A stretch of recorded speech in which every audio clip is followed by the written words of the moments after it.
आज उनकी जिंदगियों के अंदर आप काम करें।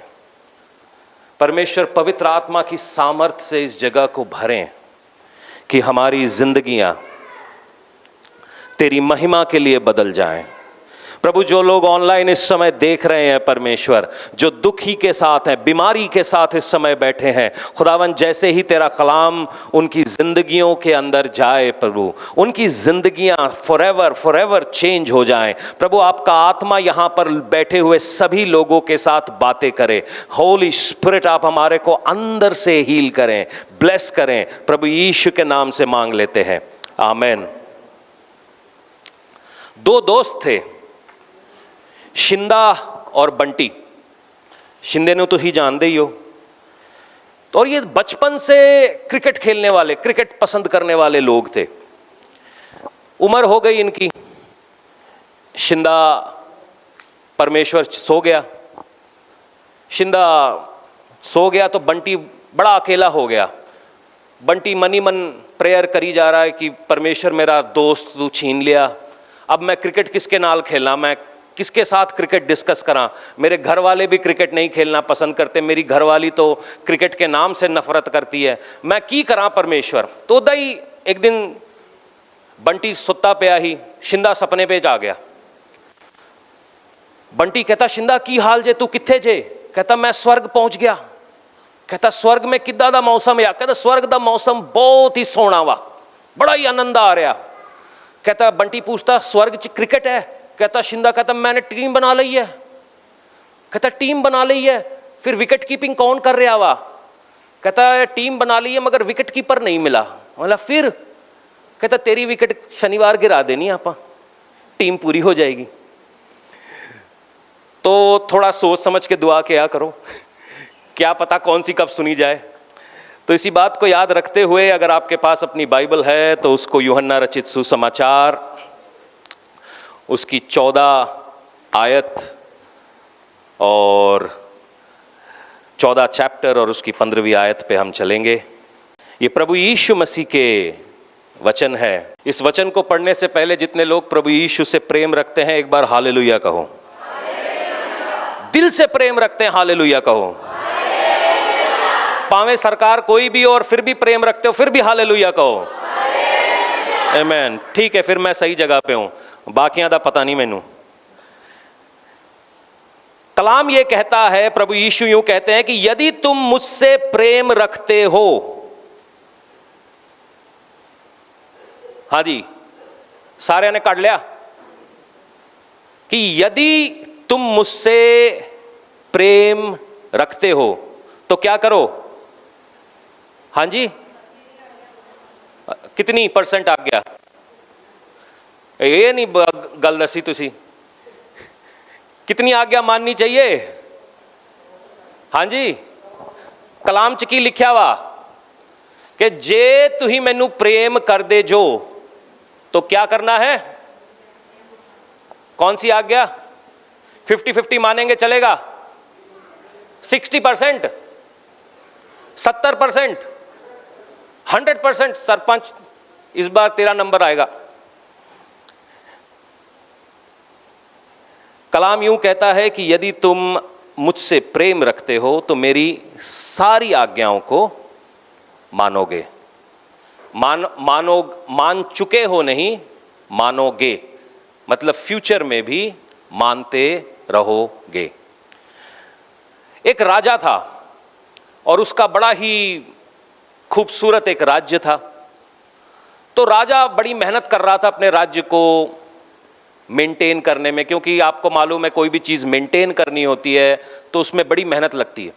तो राजा बड़ी मुशक्कत करता था। तो एक दिन राजा थक गया। राजा कहता है मेरे को 1 साल की छुट्टी चाहिए, मैं सबैटिकल लेना चाहता हूँ।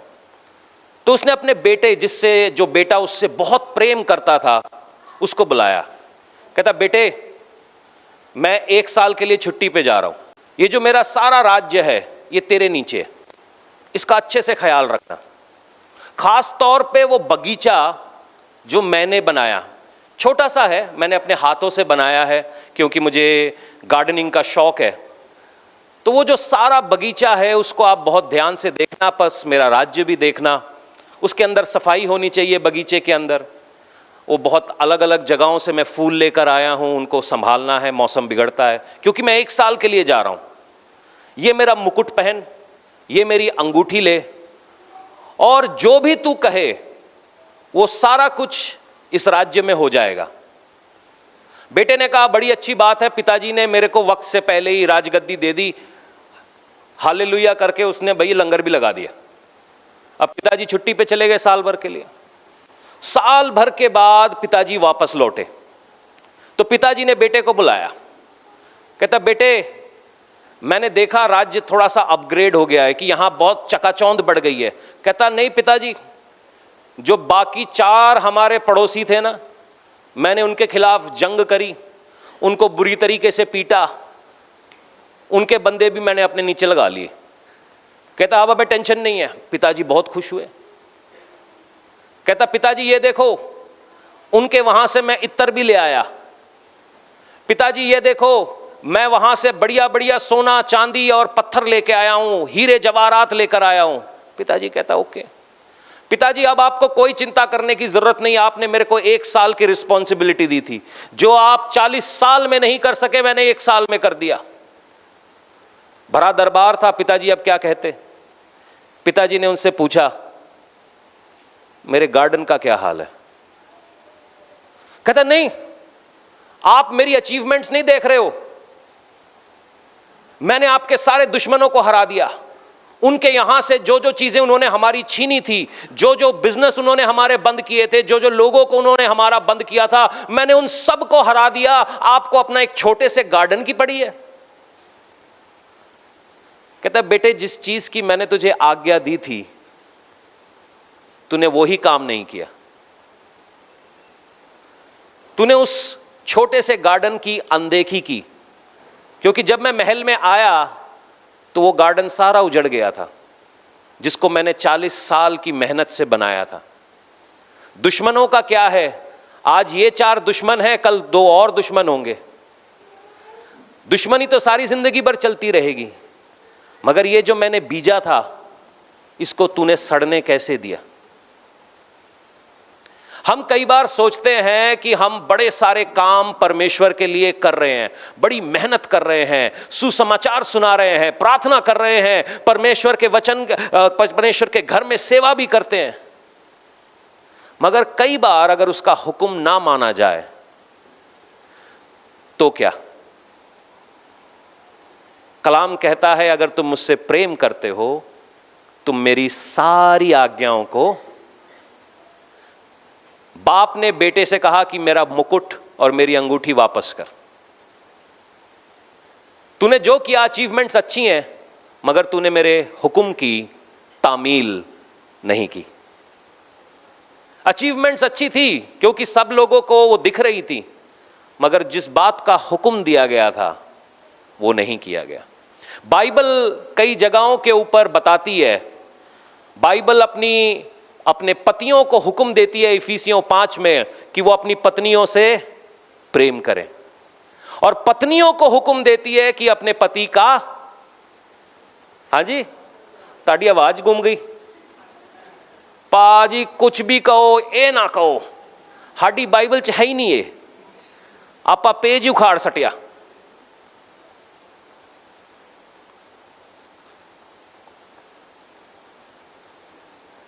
एक 10 आज्ञाओं में से एक आज्ञा जो परमेश्वर बताता है बच्चों से, वो यूं कहता है कि अपने माता पिता का क्या करो। मगर मैक्सिमम बच्चे अपने माता पिता से प्रेम करते हैं। क्या करते हैं?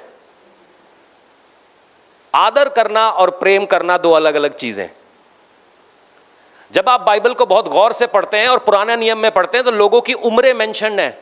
कोई 100 साल का जिया, कोई 120 साल का जिया, कोई 90 साल का जिया, कोई मतलब आज की तारीख में कोई बंदा 60 तो ऊपर चला जाए वो सीनियर सिटीजन कहलाता है। जब आप गौर से उस आज्ञा को पढ़ते हैं, उसके अंदर लिखा है तुम अपने माता पिता का आदर करो, तो जिस देश में परमेश्वर ने जो देश तुम्हें दिया है उसमें लंबे समय तक रहने पाओगे, या तुम्हें दीर्घायु करेगा। क्योंकि परमेश्वर का कलाम जब भी लोग सुनना कम करते हैं तो उसके अंदर गड़बड़ी पैदा होती है। जो कभी 120 साल जी रहे थे अभी वो 60 साल में आ गए। थोड़ा इंतजार करो, ये नंबर 45 तक भी आ जाएगा, क्योंकि आदर दुनिया से बाहर जा रहा है। उनको प्रेम करना आ गया, वो उनको फादर्स डे मदर्स डे बनाना आ गया, उनको कार्ड बनाने आ गए, उनको दीवारों पे पेंटिंग करनी आ गई, फेसबुक पे आई लव यू मम्मा, आई लव यू पापा, उम्मा उम्मा उम्मा, ये सब करना आ गया, मगर आदर दिखाना नहीं आया। हेलो, किथे गए सारे? हो इत्थे ही कि चले गए? आवाज नहीं आ रही ताड़ी। जितने सुत्ते पे हालेलुया कहो, आमीन। जो जाग रहा है आमीन कहो। ठीक है जी। ओ यार दिल से सुनती पई है मेरी गल्लां नूं, तुसीं समझदे नहीं।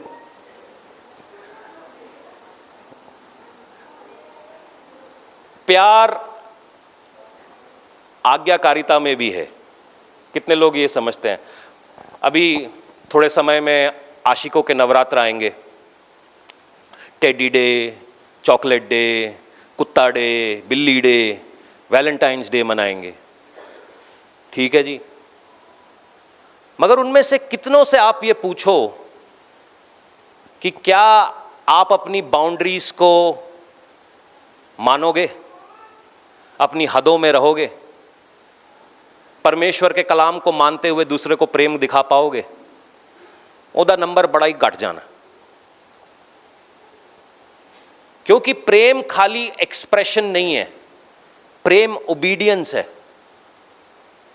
चाहे देख रहा हो कोई ना देख रहा हो, मैं उसके हित में काम करूंगा। चाहे परमेश्वर मुझे देख रहा है नहीं देख रहा है, मेरी इज्जत खुदावन है, तो खुदावन की इज्जत भी मैं हूं। मेरे करके परमेश्वर की इज्जत पे लाज ना आए। सुनो मेरी बात को, जब प्रभु यीशु सामरी स्त्री से मिला जिसके 5 बॉयफ्रेंड थे, 5 पति थे और 6ठे बॉयफ्रेंड के साथ वो रह रही थी, तो उन दोनों के बीच में कुछ बातें चल रही थी। और प्रभु यीशु मसीह उस औरत को यूं कहते हैं कि वो दिन आता है कि जब सच्चे आराधक आत्मा और सच्चाई से प्रार्थना करेंगे, आराधना करेंगे। मैं ये सोच रहा था, बात चल रही है लाइफस्टाइल की, इमोरालिटी की, कि भाई आपके जीवन में व्यभिचार है। अब व्यभिचारिणी को परमेश्वर यूं कहता है कि वो दिन आता है जब आत्मा से और सच्चाई से प्रार्थना करेंगे। मैं दोनों बातों का कोई मेल नहीं है, दोनों बातों में कोई सरपैर नहीं है। बात शुरू हुई, तेरे 5 पति थे, 6ठे के साथ तू रह रही है, बात मुकी आराधना पे। क्योंकि आराधना केवल गीत गाना नहीं है। अगर गीत गाना आराधना होता तो हम में से आधे किसी भी स्टाइल में, क्योंकि वचन कहता है कि परमेश्वर ऐसे आराधकों को ढूंढ रहा है जो आत्मा और सच्चाई से आराधना करें। आराधना है क्या? आराधना होती क्या है? कई बार शायद हम सोचते हैं कि ये जो बजा पाते हैं या गीत गा पाते हैं खाली यही आराधना है। नहीं, आराधना आज्ञाकारिता में है। हमारा परमेश्वर ऐसा नहीं है कि जिसको 7 बजे हमें उठाना पड़ता है वरना हमारा देवता नाराज हो जाएगा। अगर तुम 7 बजे नहीं उठोगे तो वो गुस्सा करके बैठ जाएगा, ना जी क्यों 7 बजे नहीं उठे। हमारा देवता कोई पूर्णमासी के चांद को अगर हमने तेल नहीं पिलाया तो वो नाराज नहीं हो जाएगा। हमारा देवता कोई ऐसा नहीं है कि जिसको अगर हमने शनिवार को तेल नहीं चढ़ाया तो वो नाराज हो जाएगा। ऐसा नहीं है। वो कहता है मेरे अगर तुम मुझसे प्रेम करते हो तो मेरी आज्ञाओं को मानो। जब आप आज्ञाकारिता में चलते हैं वो आपकी सबसे बड़ी आराधना है। मेरी बात समझ में आ रही है? अपने पड़ोसी को थोड़ा प्यार से देखो, प्यार से, गुस्से में नहीं देखना। तू मैनू वेख, आज्ञाकारिता की है। अपने पड़ोसी को कहो आज्ञाकारिता आराधना है। आप अब्राहम को जब देखते हैं आपको क्या लगता है? अब्राहम ने कोई गीत नहीं लिखे, कोई उसने कोई इंस्ट्रूमेंट बजाते हुए हम उसको नहीं सुनते। मगर क्या आपको लगता है अब्राहम जो हमारे विश्वास का पिता है, क्या वो आराधक था? आपको एक चीज पढ़ के सुनाना चाहता हूं। हम उत्पत्ति 22 में चलेंगे और उसके 2 को खोलेंगे। अब परमेश्वर अब्राहम से यूं कहता है, उसने कहा अपने पुत्र को, अर्थात अपने इकलौते पुत्र इसहाक को मेंशन कर दिया उसने, जिससे तू प्रेम रखता है, संग लेकर मोरिया देश में चला जा और वहां उसको एक पहाड़ के ऊपर जो मैं तुझे बताऊंगा होम बलि करके चढ़ा। कई लोग बोलते हैं परमेश्वर ने इश्माइल को चढ़ाया। नहीं, वचन क्लियरली कहता है कि परमेश्वर अब्राहम से मिला, कहता है इसहाक को चढ़ाना है होम बलि करके।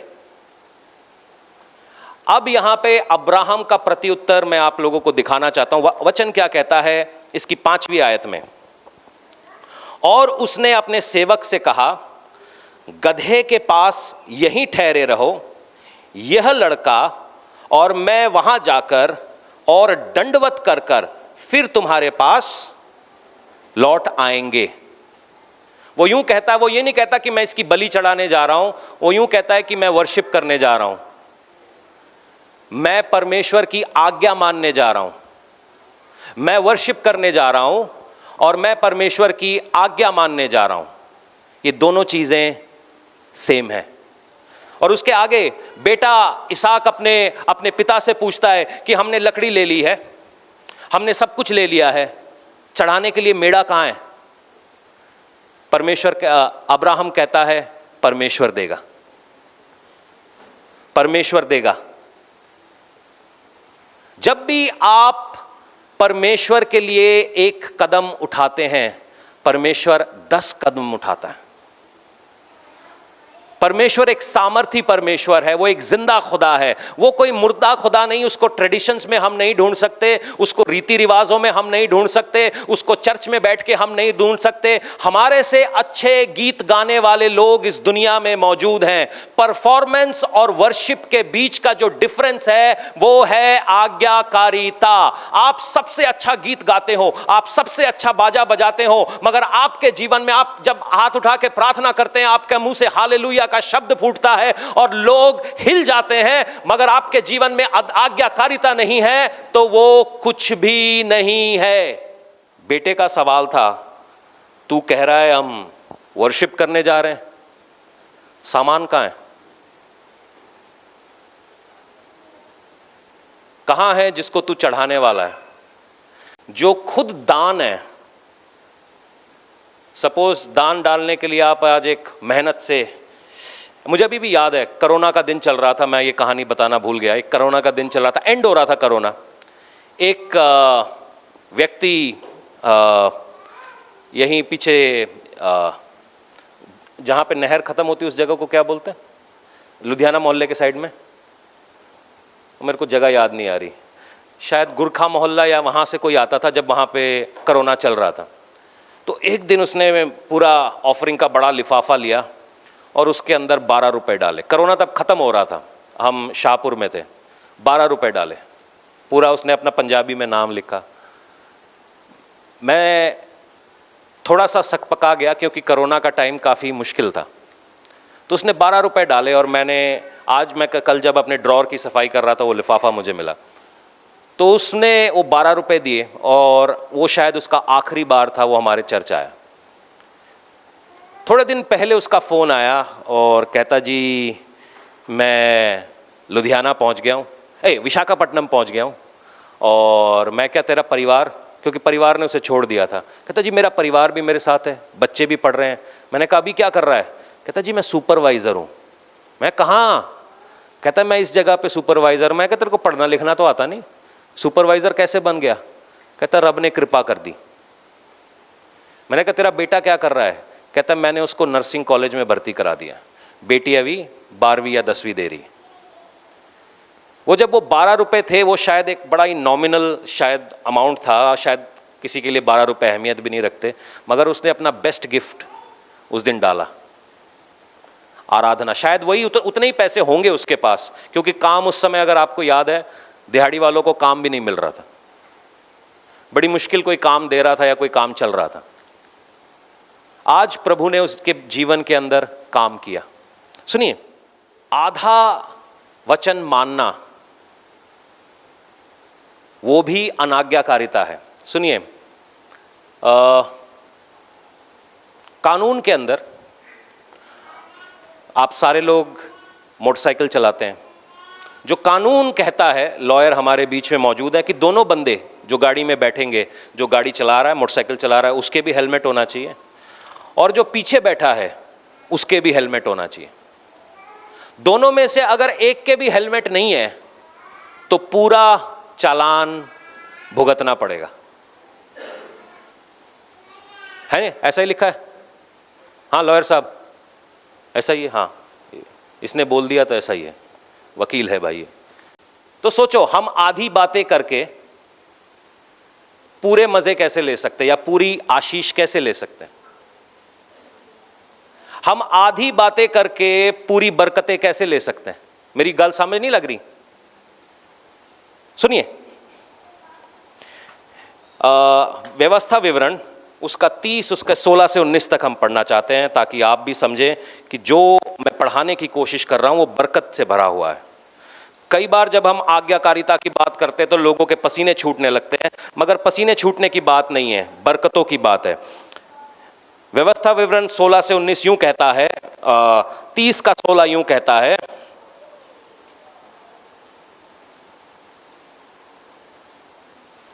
क्योंकि मैं आज तुझे आज्ञा देता हूं कि अपने परमेश्वर यहोवा से प्रेम करना और उसके मार्गों पर चलना और उसकी आज्ञाओं, विधियों और नियमों को मानना, जिससे तू जीवित रहे और बढ़ता जाए, और तेरा परमेश्वर यहोवा उस देश में जिसका अधिकारी होने तू जा रहा है तुझे आशीष दे।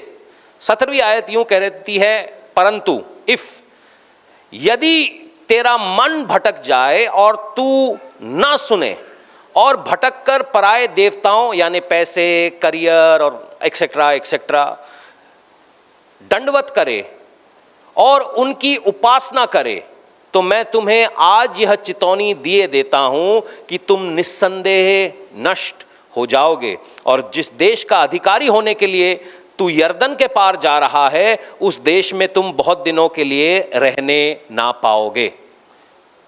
जब आप आज्ञा मानते हैं, आपके पास एक अधिकार आता है।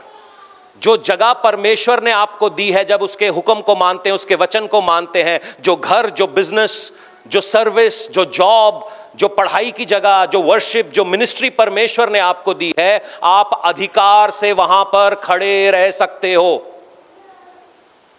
अधिकार, पावर के साथ कोई शैतान तुमको वहां से हिला नहीं सकता। आपका घर आशीषों में चलेगा, आप आज्ञा मानेंगे। दुष्ट आत्माएं वहां से दूर रहेंगी, विचक्राफ्ट वहां से दूर रहेगा। आपका बिजनेस अच्छा चलेगा जब आप आज्ञाएं मानेंगे। आपकी मिनिस्ट्री अच्छी चलेगी, आप आज्ञाएं मानेंगे। अधिकार, कल अगर आप में से बहुत सारे लोगों ने जो हमने संडे का इनवाइट डाला है, उसको मैंने लिखा था वर्शिप इज वॉर, आराधना जंग है। वॉर की एक फुल फॉर्म है मेरे दिमाग में, वर्ड का मतलब वचन, W का मतलब वर्ड का मतलब वचन, एप्लीकेशन, A का मतलब एप्लीकेशन, R का मतलब repeat till you see results. Aradhana तब तक करते रहो जब तक असर दिखने ना लगे। वचन पर तब तक चलते रहो जब तक असर दिखने ना लगे। हम में से बहुत सारे लोग एक हफ्ता वचन पर चलते हैं और उसके बाद बोलते हैं जी बहुत हो गया, इससे ये ना हो पाएगा और बहुत मुश्किल है, क्योंकि शिंदा, चिंदा और बंटी इस पे नहीं चलते। वो तो देखो कैसा चुट्टा मार के पड़े हैं, उसके माँ बाप उसको पैसे भी दे रहे हैं, गड्डियां भी ले ली, उन्होंने अपने मोटरसाइकिल के साइलेंसर भी कर लिए, सारी कुड़ियां उन्होंने नाल सेट है, हाडा की मिलू, हानू की मिलेगा।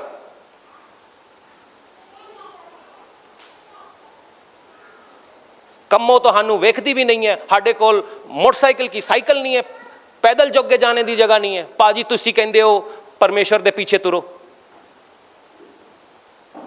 अधिकार, बंटी के पास पैसा हो सकता है, शिंदे के पास पैसा हो सकता है, मगर जब तुम आज्ञा मानते हो अधिकार तुम्हारे पास है। जब 70 चेलों ने यीशु मसीह की बात मानी और वो वापस आकर प्रभु यीशु मसीह को कहते हैं, दुष्ट आत्माएं हमारा कहना मानती हैं, निकल जाती हैं। क्यों? क्योंकि उन्होंने यीशु मसीह की बात को माना। मेरी बात को समझिए, इस बात को, अगर आप उसकी बात को मानोगे वो चलेगा। वॉर का मतलब है जंग, और जंग कभी भी अलग थलग पड़ के जीती नहीं जाती। कितने लोग डेरा बाबा नानक गए हैं, वहां पे मालूम है एक जंग हुई थी बहुत साल पहले। कितने लोगों ने, डेरे वाले आए आज? रीना आए नहीं? तू थी जब वो जंग हुई थी? नहीं, तू तो उससे पुराना। 79 था? नहीं 78 77। 1977 में बहुत बड़ी एक जंग डेरे में हुई, और वो जीते इसलिए क्योंकि 3 भारतीय सेना की यूनिट्स एक साथ काम कर रही थी, जिसके अंदर खेत्रपाल, कैप्टन खेत्रपाल को परमवीर चक्र मिला। वो यहीं से डेरे बाबा नानक से उन्होंने पाकिस्तान आर्मी को हराना चालू किया और वो आगे बढ़े। सबसे पहले थे चेन्नई सैपर्स, और उसके बाद इन्फेंट्री में थी पंजाब लाइट इन्फेंट्री, और उसके पीछे थे पुणे हॉर्स। ये तीनों अलग यूनिट्स एक साथ मिलकर लड़ी, तभी वो जीती। तो किसी ना किसी को किसी के सामने आज्ञा माननी पड़ रही थी। अब पुणे हॉर्स वाला कहते हम तो टैंक रेजिमेंट वाले हैं, हम तुम्हारी बात क्यों माने, हम इन्फेंट्री की बात क्यों माने? तानू पता है हड्डा टैंक कितना बड़ा है? टैंक आगे तभी जाएगा जब इन्फेंट्री रास्ता क्लियर करेगी।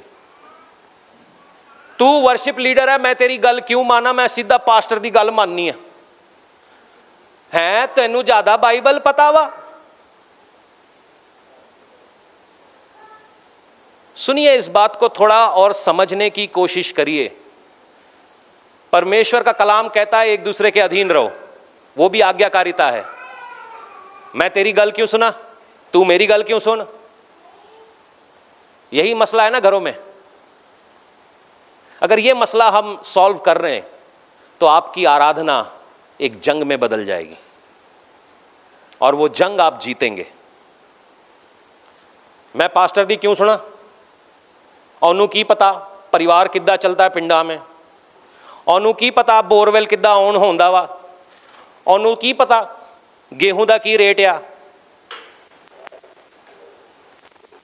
तानू नहीं पता बिजनेस किद्दां चलता है। मैंने नो ये तो नहीं पता, मगर ये थोड़ा बहुत माड़ा मोटा वचन तो पता ही है।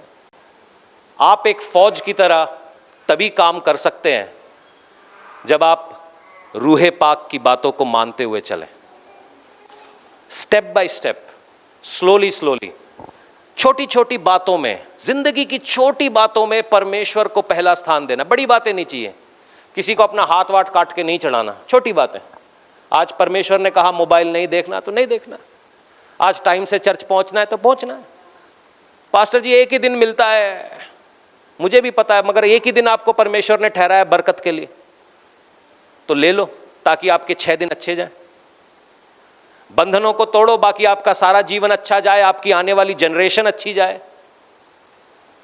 ये घर बैठे तो हो नहीं सकता, और मेरे पास कोई ऐसी कोचिंग क्लास नहीं है, खान सर की कोचिंग क्लास मैं हर सवेरे लेके बैठ जाऊं जी। ये वचन कहता है कि एक साथ मिलो। वचन यूं कहता है कि संतों की संगति से दूर ना रहो, मिलो, बैठो, प्रेयर करो, एक दूसरे का हालचाल पूछो, एक दूसरे के प्रेयर करो, एक दूसरे के लिए एक दूसरे को आगे बढ़ाओ। यही परमेश्वर का वचन है। ये पतरस परमेश्वर से भाग रहा था। यीशु मसीह पतरस के पास गया और कहा, हे शिमोन तुम मुझसे प्यार करते? कहता हाँ जी प्रभु, मतलब 3 बार पूछा। जो तीसरी बार यीशु मसीह शिमोन को कहता, अगर तू मुझसे प्रेम करता है तो मेरी भेड़ों को क्या कर? हाँ, आवाज नहीं आ रही ताड़ी। हाँ, की करना है? खिला। फीड माई शीप, उनकी देखभाल कर, उनको डंडे से ना मारना, उनकी टांग ना तोड़ना, उनको पीछे से नोच ना लेना। सुनिए, आदम की जिंदगी में बरकतें तब तक थी। मैं आदम का बहुत बड़ा फैन हूं। मेरे को लगता है वो समा आएगा जब प्रभु बादलों पर आएगा, वो नया यरूशलेम ऐसा ही होगा जहां काम कुम नहीं करना पड़ेगा। जिस दिन आदम मिला मुझे, मैं पूछूंगा उससे कि भाई साहब पंगा क्यों लिया था, आशीष को दिहाड़ियां लगानी पड़ रही हैं। तू अगर नहीं लेता तो हम अभी तक बैठे होते, ना खाने की चिंता, ना पहनने की चिंता, ना गुची, ना अरमानी, ना शनैल, सब बढ़िया था। जे तू पंगा ले आपा हजे तक भुगत रहे। हर बार जब भी ब्याह आता है, बुआ बुई दी मुंडी दा हाँ नया सूट लेना पड़ जाता है। जब तक आदम परमेश्वर की आज्ञा मान रहा था, उसको ना तो कमी थी ना तो घटी थी। उसको पता ही नहीं था कि क्या हो रहा है दुनिया में। मगर जैसे ही वो आज्ञा से बाहर हुआ, आटे, दाल, चाल, सबका भाव पता चल गया। हो कि नहीं हो, चल गए इत्थे ही आ, एक कोई बंदा, बाकी किथे गए? बोलो सारे, बोलो हालेलुया। अब बताओ, आज्ञा मानने में सबसे मुसीबत वाली बात की होंदी है? हाँ, टाइम बड़ा लगता है। क्या क्या लगता है? ये आजकल की पंजाब क्रिश्चियनिटी नहीं समझ पाएगी कि जिद्दां ही हाथ रखा उत्थे ही कमाल। पाजी मैं ले हैंड्स कराती उत्थे ही कमाल, बल्ले।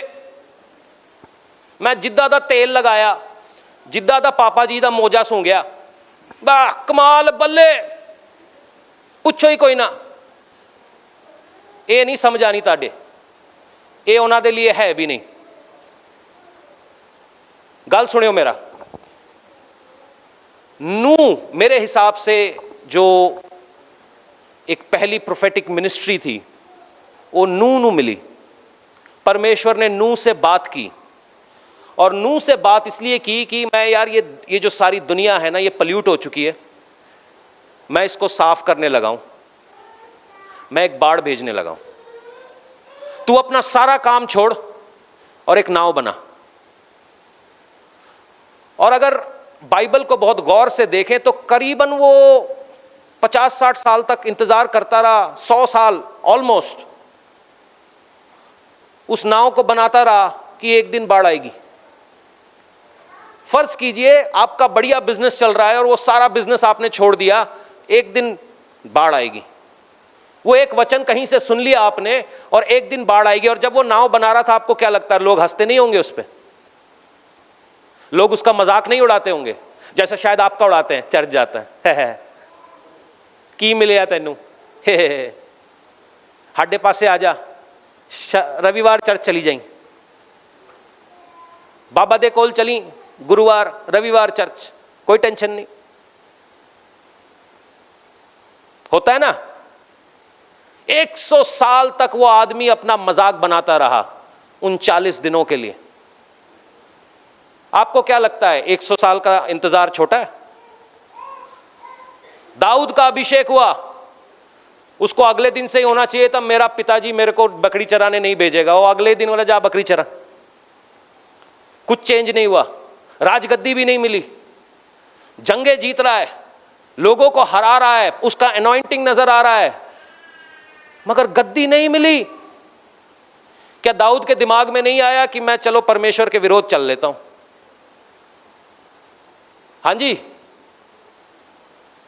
आपका कैरेक्टर तब तक नहीं बनेगा जब तक उसके अंदर पेशेंस नहीं है। सारे बोलो धीरज। वॉर का मतलब ही है word, application, repeat till you see results. एक आयत को खोलेंगे और वहां पर अब जब लूका रचित सुसमाचार, चलिए थोड़ा समय बचाते हैं। लूका रचित सुसमाचार उसके 1:30 में मरियम प्रार्थना कर रही है और एक स्वर्गदूत मरियम के पास आता है। सुनना, वो स्वर्गदूत मरियम से कहता है कि परमेश्वर की नजर में तुझे फेवर मिला है, तू एक बच्चे को जन्ने वाली है। पहला सवाल मरियम का, मेरी तो शादी भी नहीं हुई, जग हसाई हो जानी है मेरी।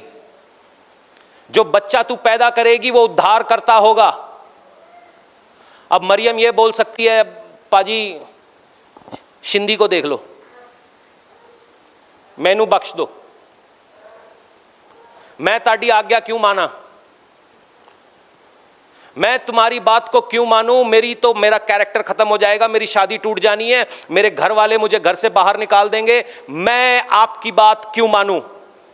उद्धार करता आपने पैदा करना है तो जैसे आपने आदम को मिट्टी से बनाया, आप जीसस को भी मिट्टी से बना लो।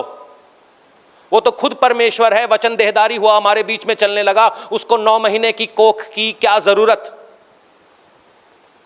मरियम कह सकती थी क्यों मेरा कोख लेना है, क्योंकि ये बेटा तो मेरे काम आने वाला नहीं है, ये तो खुद मिनिस्ट्री पे चला जाएगा, मर जाएगा, इसको सलीब पर चढ़ा देंगे, क्योंकि यशाया ने ऐसा 750 साल पहले कह दिया है। तुम मेरे साथ नाइंसाफी क्यों कर रहे हो, जिसको इतनी तकलीफ और इतनी दर्द से मैं पैदा करूंगी तुम उसको ले लोगे, तो फिर मैं इसको पैदा ही क्यों करूं।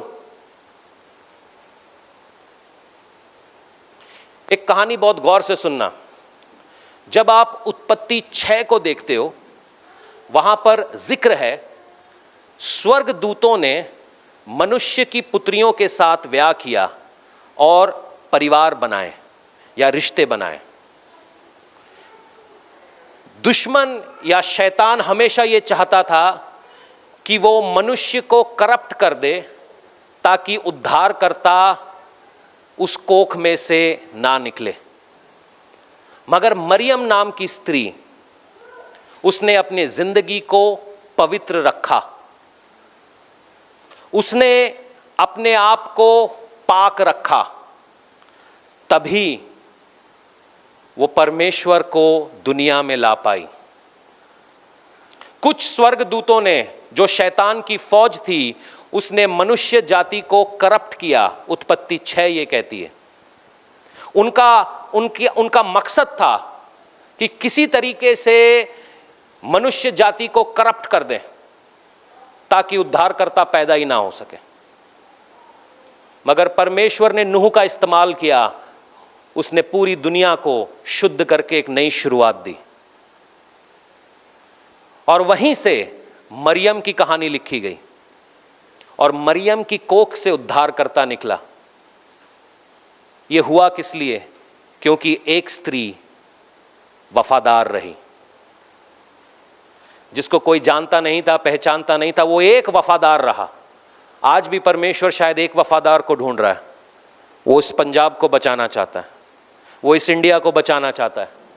ये जो लोग यहाँ पर बैठे हैं छत्तीसगढ़ से हैं, वहाँ कलीसियाएं चल नहीं रही हैं, वो शायद इस धारीवाल का इस्तेमाल करना चाहता है ताकि लोग बचाए जा सकें। वो आपका इस्तेमाल करना चाहता है ताकि आप लोगों को आज्ञा मानना सिखा सकें। सुनिए, प्रॉब्लम क्या आती है? लोगों को एक्सप्लेनेशन देना। नामान एलीशा के पास पहुंचा, एलीशा कमरे से बाहर भी नहीं आया, नामान को बोलता 7 बार डुबकी ले। नामान का ईगो हर्ट हो गया, कहता जहां से मैं आया हूं वहां पे नदियां नहीं है क्या? मैं क्यों तुम्हारी बात मानूं? अब एलीशा सोचो नामान के साथ डिबेट कर रहा है। नहीं नामान जी, excuse me, sorry sir, please मेरी बात सुनो ना, प्लीज यर्दन में 7 डुबकी लो ना, प्लीज प्लीज लो ना सर, प्लीज प्लीज प्लीज लो। शायद लोगों को यही समझ में आता है। नामान ने ऐसा कुछ नहीं किया। तुम्हें चाहिए ले लो, नहीं चाहिए मत लो।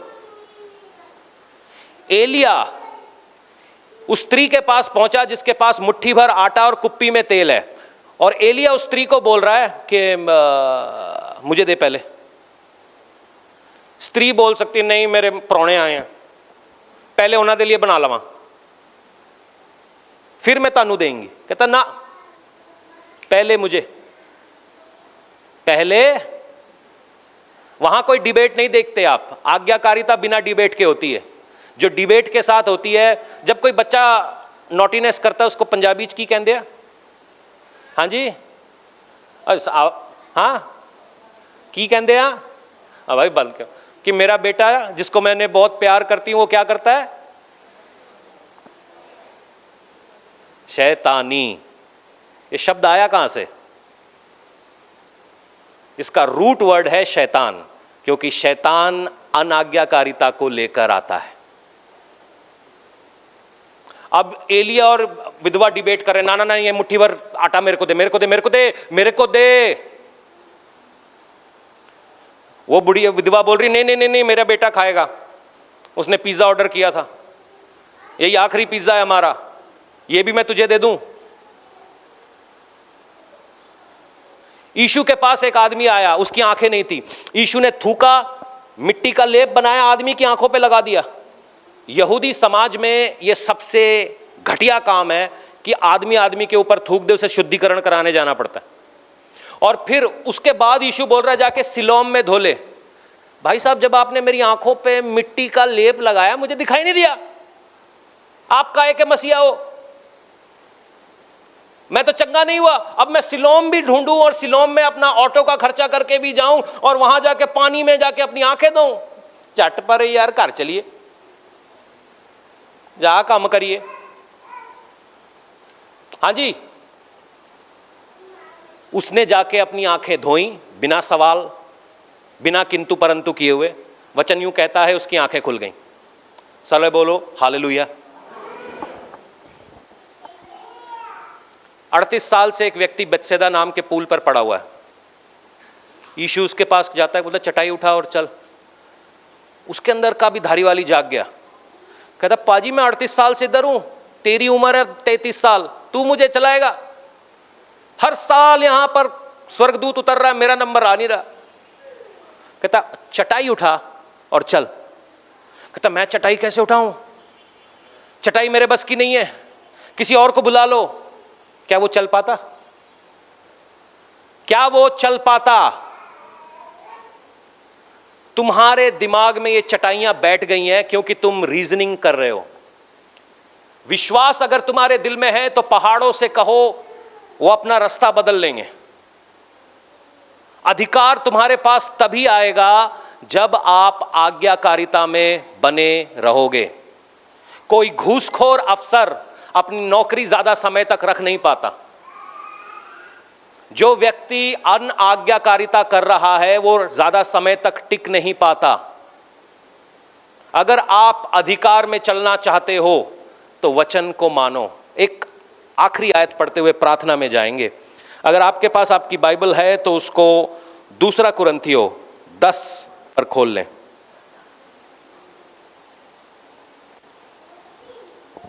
मैं आपको दिखाना चाहता हूं कि हमारी आज्ञाकारिता के बीच में क्या अड़ जाता है।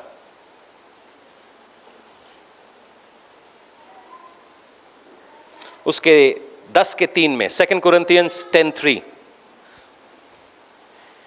क्योंकि यद्यपि हम शरीर से चलते फिरते हैं तो भी शरीर के अनुसार नहीं लड़ते, क्योंकि हमारी लड़ाई के हथियार शारीरिक नहीं पर गढ़ों को ढा देने के लिए परमेश्वर के द्वारा सामर्थी हैं। और सामर्थी किस लिए हैं? अगर आप अपनी जिंदगी में से स्पिरिचुअल बॉन्डेजेस तोड़ना चाहते हैं तो आगे की आयत आपके लिए है। इसीलिए, सब कहो इसीलिए, कल्पनाओं, कल्पना का मतलब कोई लड़की का नाम नहीं है, ये थॉट्स हैं, सोचें। हर एक ऊंची बात जो परमेश्वर के पहचान के विरोध में उठती हैं उसका क्या करते हैं? ना कर, चर्च मत जा, चर्च मत जा, चर्च मत जा, प्रेयर मत कर, प्रेयर मत कर, प्रेयर मत कर, वचन मत सुन, वचन मत सुन, वचन मत सुन। यही तो है।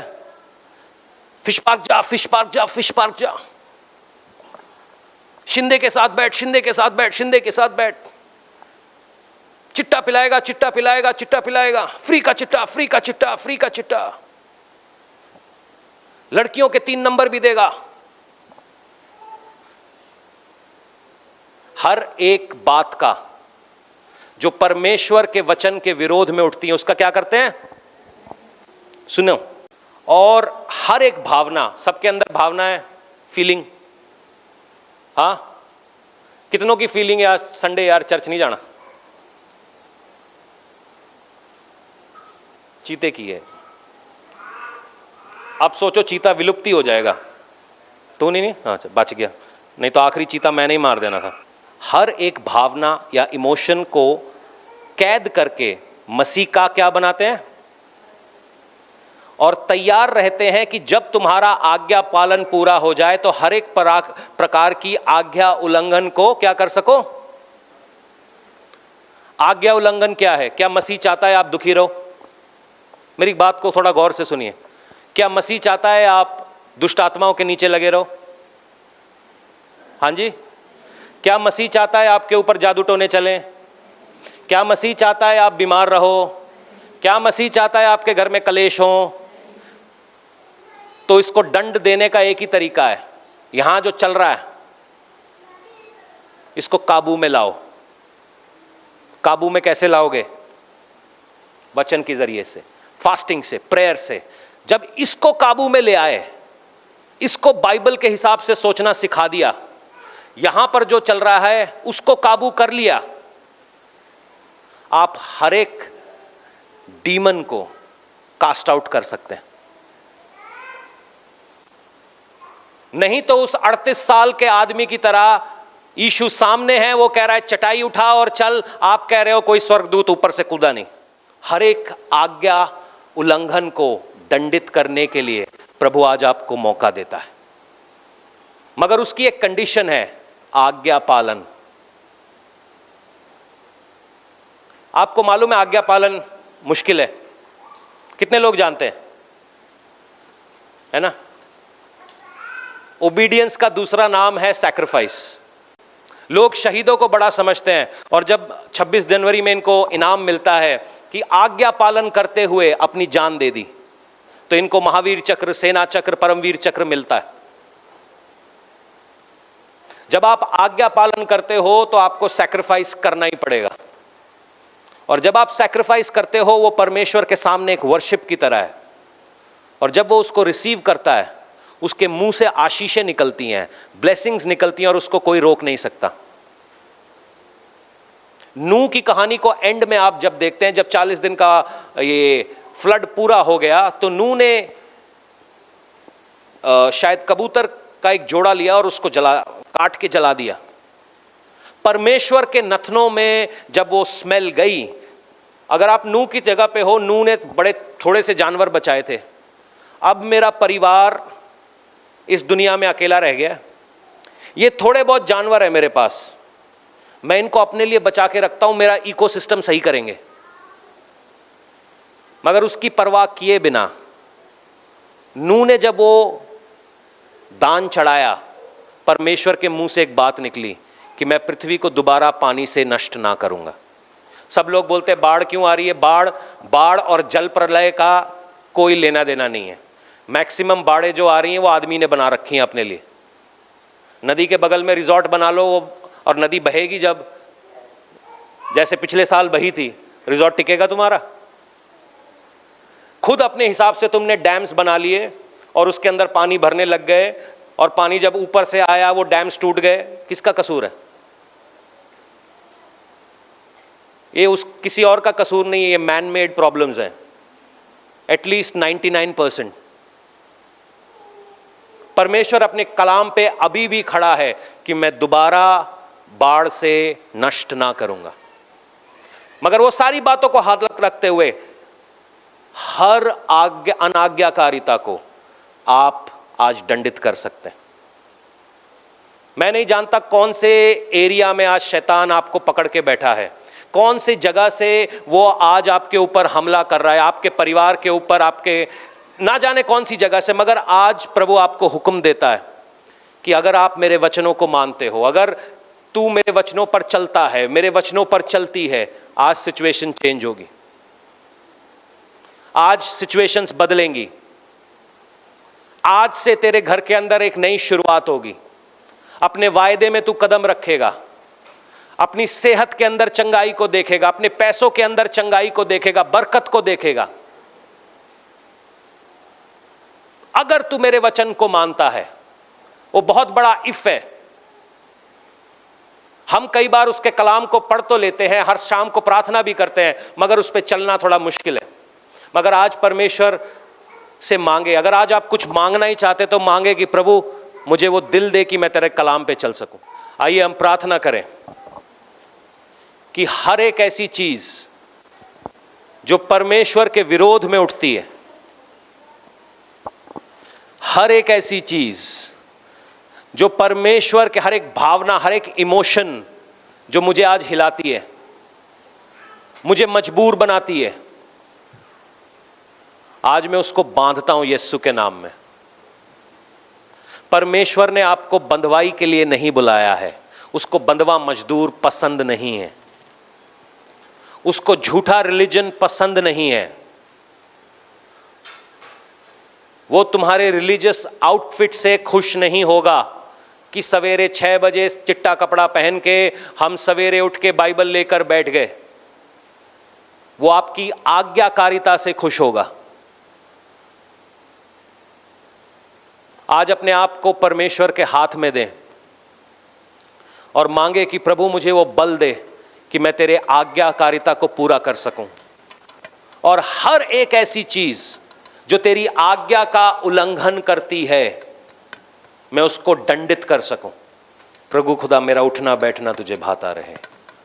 आइए कलीसिया अपने आप को प्रभु के सामने लेकर जाए। मैं नहीं जानता किस बात पे आप स्ट्रगल कर रहे हैं, हर किसी की कोई ना कोई स्ट्रगल है।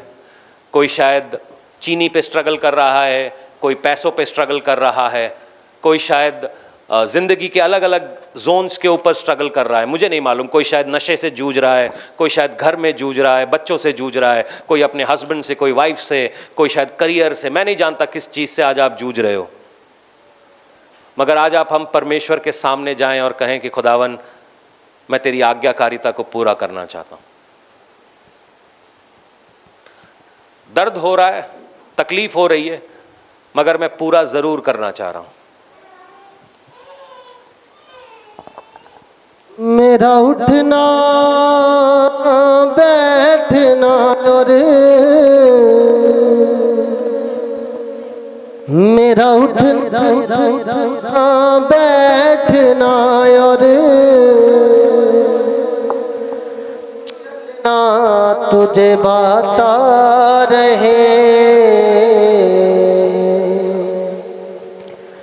मेरे जीवन में यीशु तेरा नाम जलाल पाता रहे। मेरे जीवन में यीशु तेरा नाम जलाल पाता